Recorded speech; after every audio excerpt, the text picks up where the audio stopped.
Cabinet में बड़ा फेरबदल, कानून मंत्री पद से हटाए गए किरेन रिजिजू, अर्जुन राम मेघवाल को मिली जिम्मेदारी।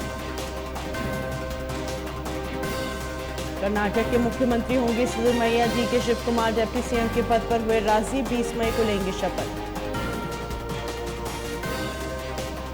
बीजेपी सांसद रतन लाल कटारिया का निधन, पीजीआई में तोड़ा दम, पिछले 1 महीने में थे बीमार। मोदी सरकार के 9 साल पूरे होने पर कार्यक्रमों की तैयारी, आज से बीजेपी की क्षेत्रीय कार्य समिति की होगी बैठकें।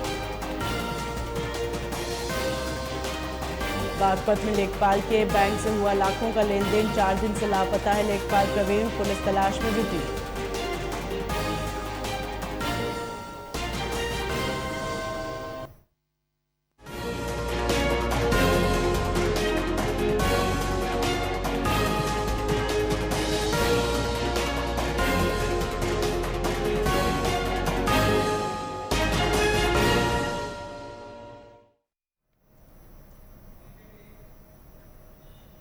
नमस्कार, स्वागत है आपका। आप देख रहे हैं न्यूज लाइव, मैं हूं आपके साथ है ना। मोदी कैबिनेट में बड़ा बदलाव हुआ है। किरेन रिजिजू को कानून मंत्री पद से हटा दिया गया है।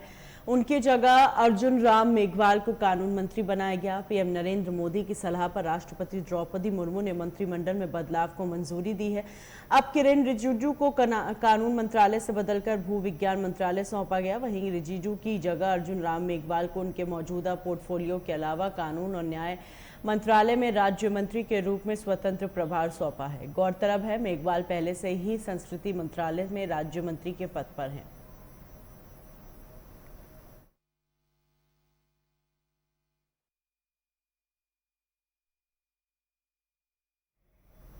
कर्नाटक में मुख्यमंत्री के नाम को लेकर चल रही माथापच्ची अब खत्म हो गई है। सिद्धरमैया का नाम कर्नाटक के अगले मुख्यमंत्री के लिए तय हो गया है। वहीं डीके शिव कुमार को डेप्यूटी सीएम बनाया जा रहा है। 20 मई को बेंगलुरु की दोपहर 12:30 बजे शपथ ग्रहण होगा। वहीं कांग्रेस नेता सिद्धरमैया के नाम पर सीएम की मोहर लगने के बाद अब उनके आवास के बाहर भारी सुरक्षा बल तैनात किया गया है। उनके समर्थकों में खास उत्साह देखने को मिल रहा है। कर्नाटक के अलग अलग हिस्सों में सिद्धरमैया के पोस्टर बैनर लगे दिखाई दे रहे हैं। वहीं नेता की तस्वीर लिए जय जयकार के नारे भी लग रहे हैं। इन समर्थकों ने पूर्व मुख्यमंत्री सिद्धरमैया के निवास के बाहर रखी गई आदमकद तस्वीर पर दूध चढ़ाया। सिद्धरमैया के गृह जिले मैसूरू और पैतृक गांव सिद्धरमनाहुंडी में भी ऐसा ही नज़ारा देखने को मिला। उनके समर्थकों व शुभचिंतकों ने पटाखे छोड़े, नृत्य किया, मिठाइयां बांटी। समर्थक खुश हैं कि उनके नेता राज्य के नए मुख्यमंत्री पद की शपथ लेंगे। और इस बीच बेंगलुरु में भी कांतिरावा स्टेडियम में नए मुख्यमंत्री की शपथ ग्रहण समारोह के लिए तैयारी जोर शोर से चल रही है। अधिकारियों ने इस स्थान का मुआयना भी किया है।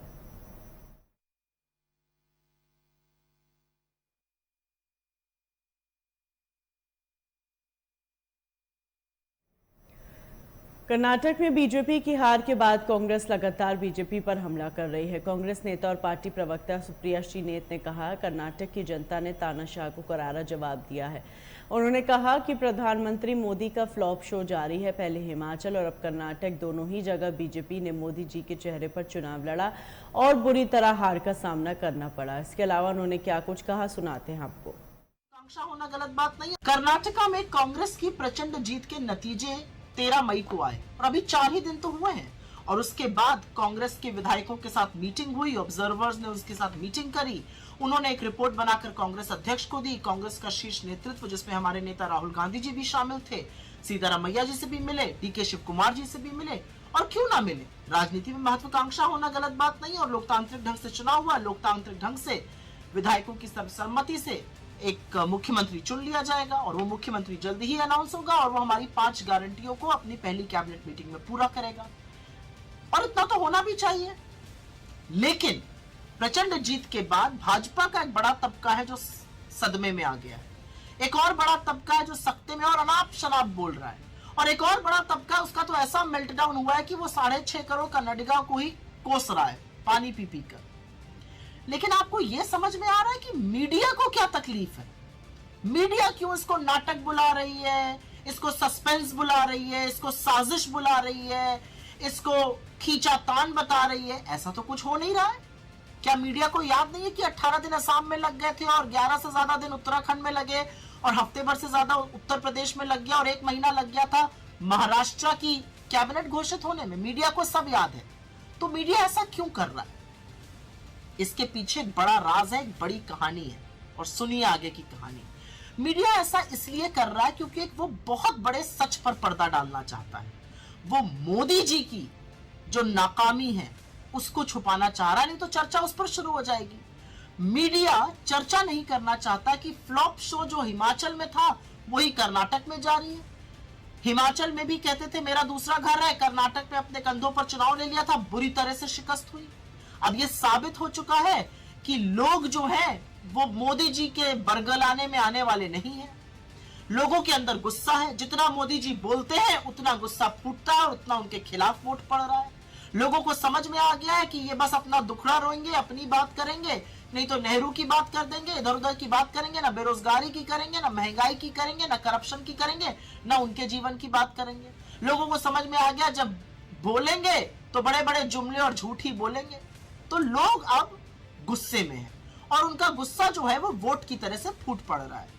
और इसीलिए नड्डा जी, वैसे तो आपकी बात नहीं सुनी जाती ज्यादा भाजपा में, लेकिन आपके लिए बिना मांगे एक सलाह दे रही हूं, समय रहते बचा लीजिए चीजों को भाजपा में, क्योंकि अब मोदी जी आपके जादुई छड़ी नहीं रहे, अब वो पनौती बनते जा रहे हैं। क्योंकि लोगों को 9 साल बाद समझ में आ गया कि ना कि कितने बदहाल थे ये 9 साल और कितना झूठ बिना पलक झपकाए मोदी जी ने बोला। तो वो जहां जाकर जितना भाषण देते हैं उतना आपके खिलाफ वोट पड़ रहा है। तो बचा लीजिए, नहीं तो बड़ी बुरी शिकस्त होने वाली है आपकी। और आपकी तरह से हम ये नहीं चाहते कि आप निस्तो नाबूद हो जाइए। हम चाहते हैं कि एक विपक्ष रहे। आप जरूर सिमट जाएंगे, लेकिन एक विपक्ष होना चाहिए इस देश में।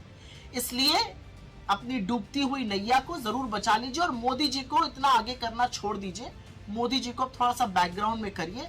अब ये जादू की छड़ी पनौती बन चुकी है आपकी। और मीडिया के अपने बंधुओं को तो मैं बस ये कहना चाहूंगी कि थोड़ी सी बहस बेरोजगारी पर, महंगाई पर, अडानी पर, चीन पर हिम्मत दिखाइए और करिए, क्योंकि लोगों के लिए ये मुद्दे हैं। आपने तो लाख कोशिश कर दी थी कर्नाटक के चुनाव को भी मोदी जी के साथ, उनके सारे बंधुओं के साथ मिलकर कम्युनल बनाने की। किसी को याद नहीं है क्या कि 6 से 8 महीने पहले आप सिर्फ हिजाब की, हलाल की, इसकी उसकी बातें करते थे, लेकिन लोग क्या कह रहे हैं? महंगाई की, बेरोजगारी की, भ्रष्टाचार की बात करिए। उसका समाधान नहीं है तो ना आपके लिए वोट है और ना आप पर विश्वास है। कर्नाटका में कांग्रेस की प्रचंड जीत के नतीजे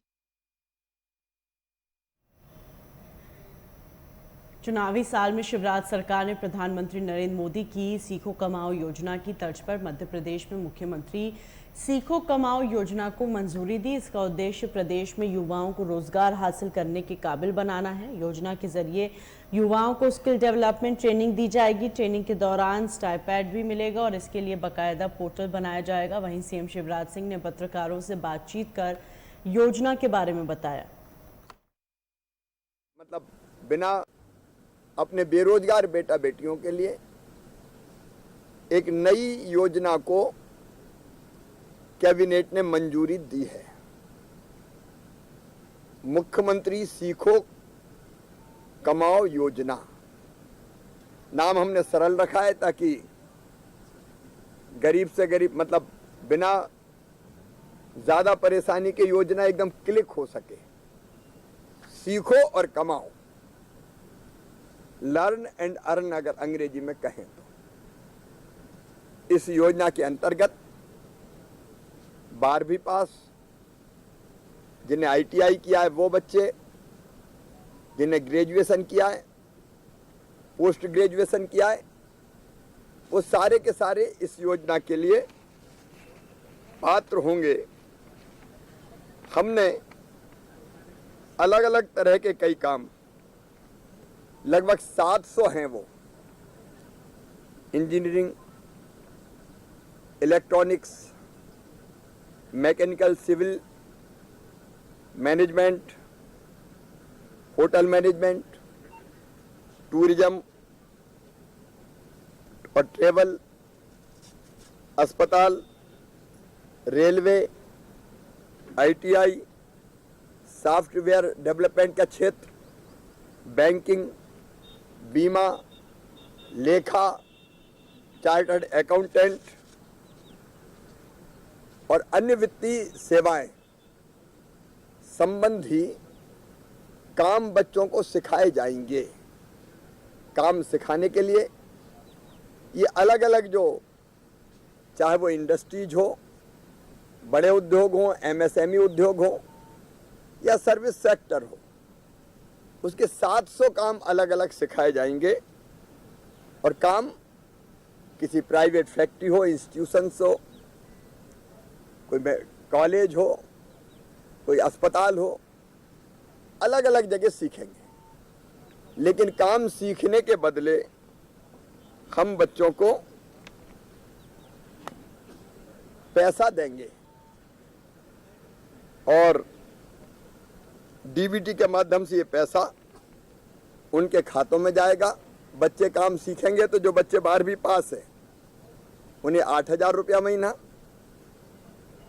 जो बच्चे ITI उत्तीर्ण हैं उनको 8,500 रुपया महीना, जिन्होंने डिप्लोमा किया है उनको 9,000 रुपया, और इससे अधिक ऊंची डिग्रीधारी वाले बच्चों को 10,000 रुपया प्रति माह स्टाइपेंड दिया जाएगा।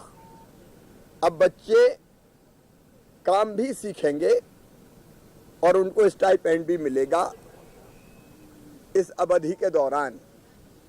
और बाद में काम सीखकर हमारी ये बच्चे अपना परमानेंट रोजगार या तो वहीं पा जाएंगे या अपना उद्यम खड़ा करेंगे। इन काम सीखने वाले बच्चों को बाद में स्वरोजगार के क्षेत्र में भी प्राथमिकता दी जाएगी। ये योजना हमारी एक क्रांतिकारी योजना है। चिड़िया अपने बच्चों को घोंसला नहीं देती, पंख देती है ताकि वो प्रगति और विकास की लंबी उड़ान उड़ सके। और इसलिए बेरोजगारी भत्ता बेमानी है। उनको काम सिखाएं, उसके बदले में पैसा दें ताकि परमानेंट जॉब की व्यवस्था उनके लिए हो जाए। 7 जून से अभी हमारा पोर्टल बन रहा है। 7 जून से जिन प्रतिष्ठानों को ऐसे बच्चों को काम सिखाना है उनका पंजीयन प्रारंभ हो जाएगा। 15 जून से हम युवाओं का पंजीयन, रजिस्ट्रेशन का काम प्रारंभ कर देंगे। 15 जुलाई से प्लेसमेंट उनका मार्केट में प्रारंभ हो जाएगा और 31 जुलाई से युवा प्रतिष्ठान जहां वो काम करेंगे और मध्य प्रदेश शासन उसके बीच अनुबंध हो जाएगा, ऑनलाइन होगा ये।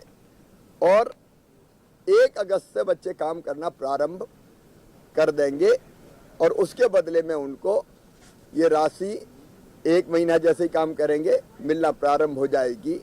ये अपने आप में एक बहुत क्रांतिकारी योजना है जो बच्चों को बैसाखी पे चलना नहीं सिखाएगी, अपने पैरों पर खड़ा करने में मदद देगी और इस अवधि तक उनको आर्थिक सहायता मिलती रहेगी। गोरखपुर शहर बुधवार को कुछ मिनट के लिए शांत हो गया। सड़कों पर चलने वाले वाहन रुक गए। सिविल पुलिस के जवान हो या ट्रैफिक पुलिस, इस दौरान अपनी ड्यूटी पूरी मजबूती और ईमानदारी से करते नजर आए। वजह थी जिंदगी और मौत से जूझ रहे एक व्यक्ति को जीवन दान देने के लिए ग्रीन कॉरिडोर बनाकर अस्पताल से एयरपोर्ट पहुंचाना। इसके लिए ट्रैफिक पुलिस ने जो योजना बनाई उसके तहत करीब 9 मिनट में 11 किलोमीटर की दूरी तय कर मरीज को गोरखपुर एयरपोर्ट पहुंचाया गया, जहां से मरीज को एयर एम्बुलेंस के जरिए मुंबई ले जाया गया। इस संबंध में एसपी ट्रैफिक MP सिंह ने कहा, इस सराहनीय कार्य में हमारे समस्त यातायात टीम एवं ITMS कर्मियों का सराहनीय योगदान रहा।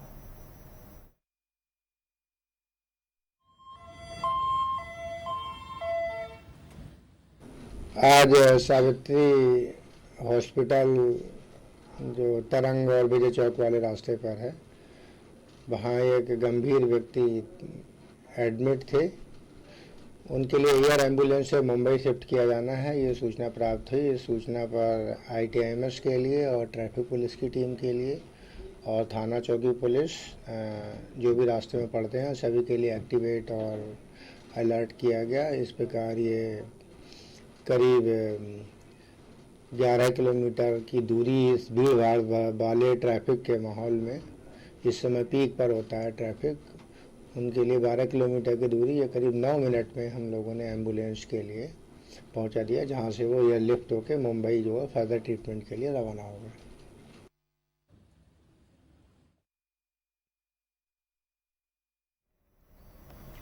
मुजफ्फरनगर जिलाधिकारी अरविंद मल्लप्पा बंगारी ने बताया, जेल पुलिस अधीक्षक कारागार से लगभग पिछले 2 साल में प्रतिदिन एक नई राह बुलंदी को छुआ है। सभी मानकों पर खरे उतरते हुए पहले मुजफ्फरनगर जेल ISO प्रमाणित हुए और उसके बाद अब एक नई उपलब्धि अपने नाम लिखी है। खाने की गुणवत्ता में सुधार के लिए जेल अधीक्षक सीताराम शर्मा काफ़ी समय से प्रयास कर रहे हैं।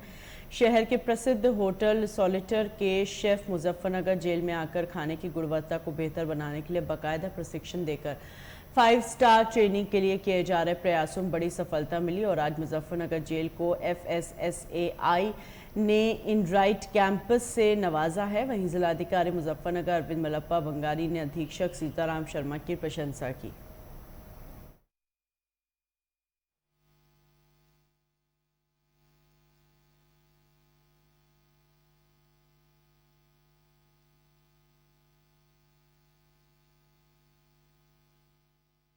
ये देखिए, ये कि जेल जो हमारी जेल का किचन है उसको ईट राइट कैंपस के तहत सेलेक्ट किया गया था, जो FSSAI से जो चला। ये FSSAI केंद्रीय परिवार स्वास्थ्य एवं कल्याण मंत्रालय के तहत काम करता है। तो FSSAI बहुत सारे देश में ऐसी संस्थाएं जहां पर खाद्यान्न का निर्माण होता है या खाना बनाया जाता है, ऐसी संस्थाओं को रेटिंग के माध्यम से ईट राइट कैंपस जो एक मिशन चलाया हुआ है, उसके तहत हमारी जेल का पिछले 3-4 महीने से सर्वे हो रहा था और उसके सारे मानक पूरे होने के बाद वो एक ईट राइट कैंपस में 5 स्टार रेटिंग प्राप्त हुई है। वो सर्टिफिकेशन आज जिलाधिकारी महोदय के द्वारा प्रदान किया गया है। सर, अब पिछली दफ़ा जेल को भी ISO सर्टिफाइड मिला है, अब खाने को मिला है, अब आगे क्या सर कैदियों के भविष्य के लिए? देखिए, जेल का जो संकल्पना है वो सुधार गृह के रूप में है और हमारा निरंतर प्रयास रहता है कि उसके बंदियों के सुधार की प्रक्रिया में निरंतर कुछ नया जोड़ा जाता रहे, जिससे उस सुधार की एक संकल्पना पूरी हो सके। इस तरह की मंशा हमारे DG सर की है और माननीय मंत्री जी की यही संकल्पना है कि प्रत्येक बंदी जो कारागार में आया है वो बाहर जाके एक सभ्य सुसभ्य नागरिक बन पाए और समाज के आगे बढ़ने में महती योगदान दे। इस कार्य में हमें जिला प्रशासन, जिलाधिकारी महोदय, पुलिस कप्तान महोदय से सबसे लगातार निरंतर सहयोग मिलता रहता है। साथ ही में जो हमारे FSSAI की जो जिला स्तरीय इकाई है डॉक्टर चमनलाल जी हैं, उन्होंने उसका सर्वे में पूरा योगदान दिया और आज परिणति ये है कि वो सर्टिफिकेशन हमारे कारागार को मिला है। सर, प्रदेश में कौन सा स्थान है? अभी 8 जेलों को प्राप्त हो चुका है ये सर्टिफिकेशन। ठीक। मुलाकात हुई थी कि जो हमारा जो जिला कारागार है जनपद मुजफ्फरनगर का, तो इसमें जो किचन है, जो खाने का निर्माण इसमें होता है, उसकी गुणवत्ता को बनाए रखने के लिए FSSAI ने योजना चलाई हुई है कि जो भी इस तरह के सरकारी जो हैं किचन हैं या जो प्राइवेट हॉस्पिटल्स हैं उनमें किचन चल रही है, ताकि लोगों को, आम जनमानस को जो है अच्छा खाना मिल सके, तो उसके लिए उनको ईट राइट कैंपस सर्टिफिकेट आपको दिलवाना है, जिसके लिए जो है उसकी जो भी कंडीशंस हैं, जैसे पानी की रिपोर्ट है तो पानी की रिपोर्ट चेक कराई गई है, पेस्ट कंट्रोल रिपोर्ट चेक कराई गई है, जो भी खाने में लोग वहाँ पे इन्वॉल्व हैं, खाना बनाते हैं, उन सभी का मेडिकल चेकअप कराया गया है कि उनको कोई ऐसी बीमारी ना हो कि भी खाने को छूते हैं तो उससे कोई दिक्कत किसी को हो। और जो है जो भी वहाँ की जो है कंडीशंस हैं उसको गुणवत्ता को बनाए रखने के लिए सभी को पूरा कराया गया है। फिर रिपोर्ट FSSAI पोर्टल पर सबमिट की गई, थर्ड पार्टी ऑडिट हुआ, थर्ड पार्टी ऑडिट के बाद ही हमारी जो ये डिस्ट्रिक्ट जेल है इसको जो है 5 रेटिंग देते हुए ईट राइट कैंपस आज प्रदत्त किया गया है, जिसमें जो जेल प्रशासन ने है वो खाद्य सुरक्षा औषधि प्रशासन विभाग का पूरा सहयोग किया है और जो भी आयुक्त खाद्य सुरक्षा एवं औषधि प्रशासन लखनऊ वह हमारे जिलाधिकारी महोदय द्वारा प्राप्त हमें दिशा निर्देश दिए गए हैं ईट राइट कैंपस को घोषित कराने के लिए, उन्हीं के अनुपालन में कार्य किया गया। हापुड़ में एम्बाक केयर फाउंडेशन और सुथ हेल्थ केयर के साथ एक साथ चुप्पी तोड़ो अथवा परिवर्तन अभियान चलाया। कार्यक्रम का आयोजन AKP स्कूल एवं रामनिवास स्कूल ने किया। कार्यक्रम में हजारों छात्रों ने भाग लिया। कार्यक्रम के दौरान सांची एवं उनकी टीम को आभार प्रकट किया। ECF और परिवर्तन की टीम ने अपरंपरागत तरीके से मासिक धर्म स्वच्छता के बारे में जागरूकता पैदा की। सत्र में स्वच्छता से संबंधित संतुलित आहार, व्यायाम और अवधि के महत्व पर चर्चा की। हमने स्टार्ट किया है जिसका नाम है परिवर्तन, और परिवर्तन के द्वारा हम कोलैबोरेशंस करके, एनजीओ के साथ कोलैबोरेट करके, जैसे कि आज का हमारा प्रोग्राम था एम्बार्क केयर फाउंडेशन के साथ में in AKP college, APK inter school in Hapur. हम लोग हर एक रीजन में जाकर international menstrual hygiene day celebrate कर रहे हैं। और इंटरनेशनल मेंस्ट्रुअल हाइजीन डे का इसीलिए सेलिब्रेट कर रहे हैं ताकि हम बच्चियों को और ज़्यादा अवेयर, एम्पावर और एजुकेट कर सकें, ताकि मेंस्ट्रुअल हाइजीन मैनेजमेंट मतलब पीरियड्स पर बच्चियाँ खुलकर बात कर सकें, अपने दर्द के बारे में शेयर कर सकें, अपना केयर कर सकें, अपनी बॉडी की केयर कर सकें और प्रॉपर न्यूट्रिशन ले सकें। That's what the main motto is. और ये मोटो के साथ में हम हर जगह जाकर बच्चियों के साथ बातचीत करते हैं, उन्हें अवेयर करने का काम करते हैं। और आज हम लोग एकेपी कॉलेज में आकर नियर अबाउट लाइक